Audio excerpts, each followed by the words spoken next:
In this tutorial, I'll show you how to retrieve text from images using N8N, also known as OCR or optical character recognition. Start by opening N8N and creating a new workflow.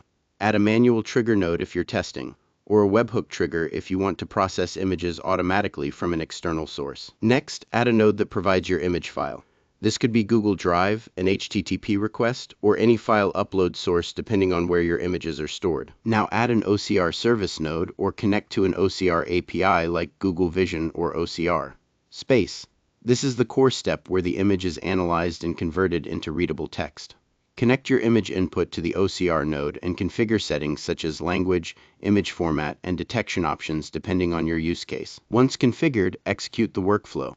The OCR service will extract text from the image and return it in structured form. After that, add a set node to clean or format the extracted text so it is easier to use in other parts of your workflow. You can also send the extracted text to Google Sheets, email it, or pass it into an AI agent for further processing. Run a test using a sample image and verify that the text is extracted correctly and accurately. Once everything works properly, activate your workflow.